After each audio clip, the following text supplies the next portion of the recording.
back to The Horror with your hostess with the mostest, Jenna as always. So we're doing another classic review today. And I'm pretty sure for a fact that I've reviewed this movie in the past. But hey, you know what? We're going to do it again. So we are going to be discussing the 1981 cult classic, The Burning. So yeah, this came out in 1981. And let me tell you, there is a slew of like before they were stars in here. I know, like this guy, I know not everyone would like notice unless if you're a Fast Times at Ridgemont High type of person. Brian Backer, he was in Fast Times at Ridgemont High, which is another one of my all-time favorite movies. But there's also Jason Alexander. Holly Hunter is in like a couple of quick little shots.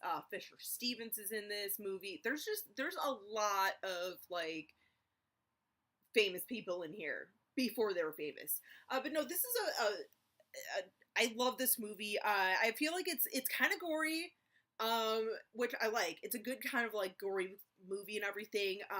Your run of the mill, camp movie, kind of the ripoff of Friday the 13th. Actually, Tom Savini, who worked on this movie, I know has stated like, yeah, he went from F-13 to doing this, and this is basically a direct ripoff of Friday the 13th. And I agree. I mean, it is. It very much is. Basically, it's, in a camp, there's this Cropsey legend that's going around. Like the Cropsey killer himself is this guy who's coming back to get revenge because at the beginning of the movie, from like years before, there was a prank that had gone terribly bad, terribly wrong, I should say, where he ended up getting horribly burned and disfigured and everything. Went through a lot of different like cosmetic surgery along like recovery and everything, and he's still very bitter about it. Like he can't, like the doctors can't fix his face, can't make him look kind of like at least semi-normal. So he just like his rage and his burden just kind of explode, and he goes to get revenge. Basically, I mean, simple story, simple plot, simple backstory and stuff to get us to present day for the revenge. But yeah, this is, like I said, it's got a lot of great gore. It's got I would say it's fairly scary, but I mean, I've seen so many horror movies that it's kind of a little harder to get me a little scared.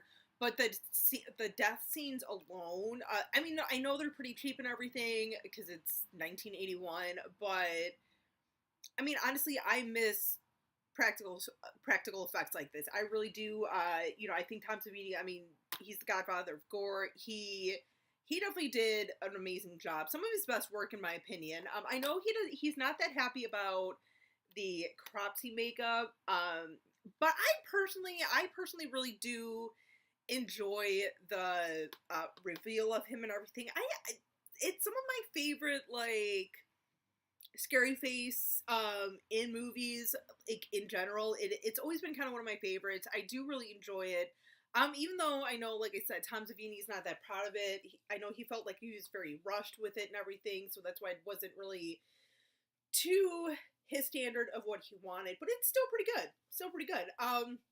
I was just thinking too, like this movie, I just said this movie doesn't really scare me that much, but there is one thing that for some reason it creeps me out every time, and it's when they're around the campfire and the one counselor or whatever is talking, like is telling like ghost stories or whatever about Cropsey, and like he's telling it, and like the last thing he does like for the story is like he's like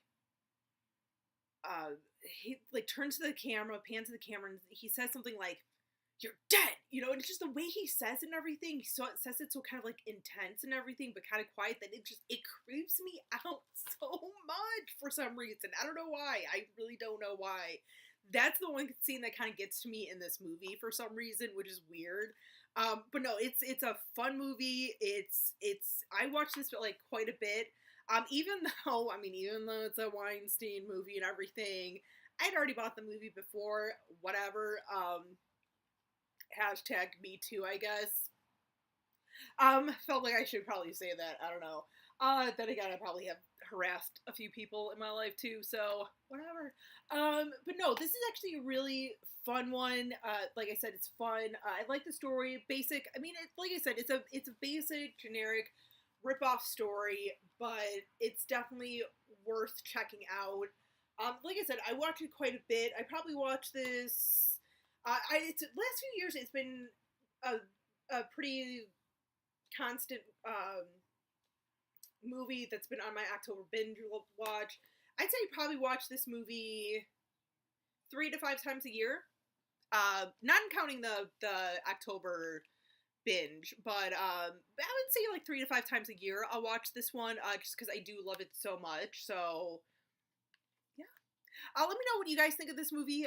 What's some of your favorite, like, before they were star moments in here, like, you know, who you just always get a kick of seeing in this movie. Like, for me, I mean, it's probably a toss-up between, I mean, I enjoy seeing all the before they were stars in here, but it's probably a toss-up for me between Jason Alexander and Fisher Stevens, just because it's so, like, that's so random to me, but, like, looking back now, but they were just all, like, struggling actors trying to really, you know, get their feet wet and stuff.